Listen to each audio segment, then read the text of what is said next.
오는 7월 자치경찰제가 전면 시행됩니다. 인천에서는 이미 지난 5월 자치경찰위원회가 출범했는데요. 자치경찰제가 무엇인지, 또 자치경찰위원회의 역할은 무엇인지 이 시간에 이병록 인천시 자치경찰위원장과 이야기 나눠보겠습니다. 위원장님, 안녕하십니까? 네, 안녕하세요. 반갑습니다. 먼저 여러분께서는 이 자치경찰제가 뭔지 가장 궁금해하실 것 같은데 자치경찰제가 뭔지 7월 1일자부터 전면 시행되는 이 자치경찰제부터 좀 짚고 넘어가 볼까요? 예, 7월부터 전국적으로 자치경찰제가 시행이 됩니다. 자치경찰제는 91년 지방자치가 실시된 지 30년, 그리고 제주도 자치경찰단이 시범 출범한 지 15년 만에 그동안 미루었던 치안행정 분야까지 지방자치가 확대되는데 큰 의미가 있다고 하겠습니다. 이 자치경찰제도는 현행 경찰 조직체계는 그대로 두고 자치경찰 사무의 지휘감독권을 지자체에 부여하고 업무의 독립성과 전문성을 확보하기 위해서 시도의 자치경찰위원회를 구성하였습니다. 자치경찰위원회는 7명으로 구성된 합의제 행정기관이고, 위원회는 시민생활과 밀접한 생활안전, 여성 청소년, 교통 등 자치경찰 사무에 대해서 시도 경찰청장을 지휘 감독하는 역할을 하게 됩니다.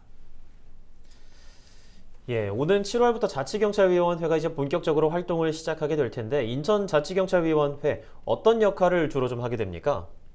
예, 그동안 국가경찰이 전담해온 치안행정에서 그 공공안전, 수사 등 그 국가경찰 사무와 시민안전, 교통 등 자치경찰 사무로 구분해서 그 경찰청 조직을 정비하였습니다. 네. 위원회는 별도의 하부 조직은 없고 현행 경찰 조직 체계를 그대로 유지하면서 인천경찰청 내에 자치경찰 사무를 담당하는 부서를 지휘 감독해서 업무를 수행하게 됩니다.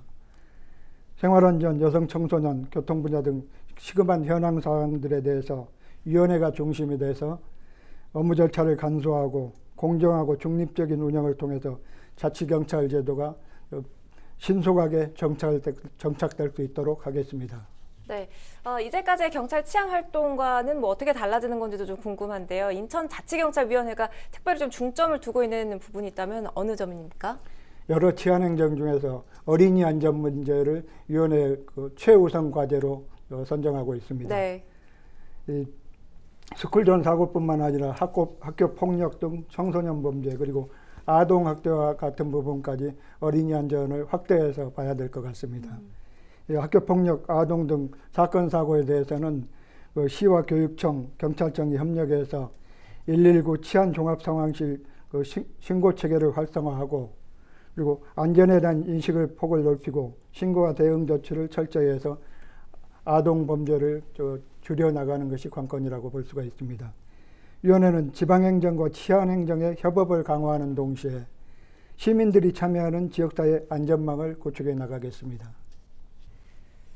7월 전면 시행되는 인천자치경찰제 아주 기대가 되는데 특히 인천자치경찰위원회 초대위원장이라는 막중한 역할을 맡게 되셨습니다. 각오의 한 말씀해 주시죠. 예. 앞으로 위원회가 중심이 돼서 시민 의견을 수렴하고 지역사회 안전망을 구축해서 자치경찰의 취지에 맞는 인천자치경찰위원회가 되도록 노력하겠습니다. 특히 교통신호기, 방범 CCTV, 가로등 설치 등 교통 관련 시설에 대해서 인천 시민들이 원하고 필요로 하는 그런 그 수요에 대해서 신속하고 충실히 반영해서 시민들의 안전 체감도를 크게 높일 수 있도록 하겠습니다. 앞으로 시민 여러분의 아낌없는 관심과 협조를 부탁드립니다. 예, 말씀해 주신 것처럼 인천 시민들이 만족할 수 있는 자치경찰위원회가 됐으면 좋겠습니다. 위원장님, 오늘 말씀 고맙습니다. 예, 감사합니다.